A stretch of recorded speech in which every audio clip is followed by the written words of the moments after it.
Hello friends, இந்த வீடியோவில் ரவா கேசரி எப்படி செய்கிறதுன்னு பார்க்கலாம். இன்றைக்கி நான் 1 கப் ரவையில் கேசரி செய்ய போகிறேன். அதுக்கு நமக்கு 3 கப் தண்ணி வேணும். ஸோ அதை ஒரு பாத்திரத்தில் சுட வச்சுருக்கேன். அடுத்ததாக ஒரு கடாய் ஹீட் பண்ணிவிட்டு அதில் 2 டேபிள் ஸ்பூன் நெய் ஆட் பண்ணி அதில் கேஷ்யூஸ் ஆட் பண்ணி ரோஸ்ட் பண்ணிடலாம். இந்த நெய் நல்லா உருகினதுக்கு அப்புறமா நம்ம ஒரு 15 கேஷ்யூஸை சின்ன சின்னதாக கட் பண்ணி இந்த நெய்யில் வந்து ரோஸ்ட் பண்ண போகிறோம். இப்போ ஒரு 2 நிமிஷம் ஆயிடுச்சு.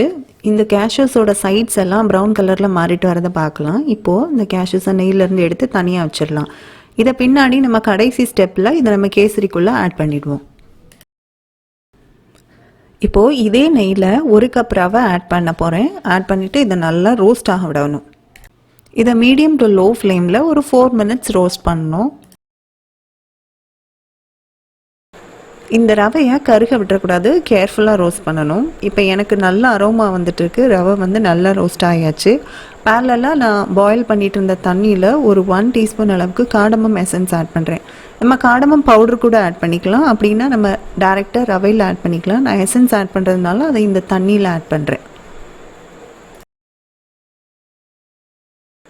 இப்போது இந்த சூடான தண்ணியை ரவையில் கொஞ்சம் கொஞ்சமாக மிக்ஸ் பண்ணி அதை வந்து ஒன்றா கலந்து விட்டுட்டே வரணும். நார்மல் டெம்பரேச்சரில் தண்ணி ஊற்றாமல் ஹாட் வாட்டர் ஊற்றும் போது நம்மளுக்கு வந்து கேசரி செய்கிறதுக்கு அந்த கட்டி கட்டியாக வராமல் ஈஸியாக இருக்கும். நல்ல ஒரு ஸ்மூத் டெக்ஸ்சருக்கும் ஹெல்ப் பண்ணும். இப்போது இதை வந்து இந்த தண்ணியெல்லாம் நல்லா அந்த ரவை அப்சர்வ் பண்ணுற வரைக்கும் இதை வந்து நான் குக் பண்ணிகிட்டே இருக்க போகிறேன். அடுத்ததாக இதில் நான் ஒரு 2 கப் சுகர் ஆட் பண்ண போகிறேன். இதை நல்லா மிக்ஸ் பண்ணி விட்டுடலாம். சுகர் ஆட் பண்ணி குக் பண்ணும்போது நம்ம இந்த ரவை வந்து இன்னும் கொஞ்சம் லூஸ் ஆகிறத பார்க்கலாம். இப்போ சுகர் கம்ப்ளீட்டாக மெல்ட் ஆகி ரவையோடு நல்லா மிக்ஸ் ஆயிடுச்சு.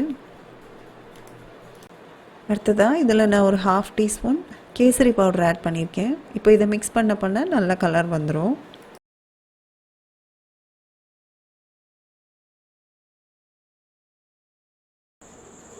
அடுத்ததாக நான் ஒரு 3 டேபிள் ஸ்பூன் அளவு நெய் இதில் கொஞ்சம் கொஞ்சமாக ஆட் பண்ணி மிக்ஸ் பண்ணிகிட்டே வரப்போகிறேன்.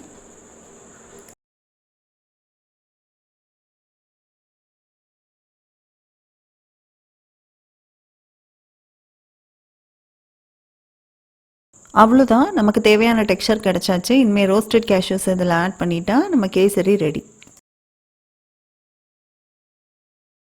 கேஷ்யூஸ் ஆட் பண்ணிவிட்டு இதை நல்லா மிக்ஸ் பண்ணி விட்டுடலாம். இப்போது டெலிஷியஸ் அண்ட் டேஸ்டியான கேசரி ரெடி. தேங்க்ஸ் ஃபார் வாட்சிங் திஸ் வீடியோ. மீண்டும் சந்திப்போம். பாய்.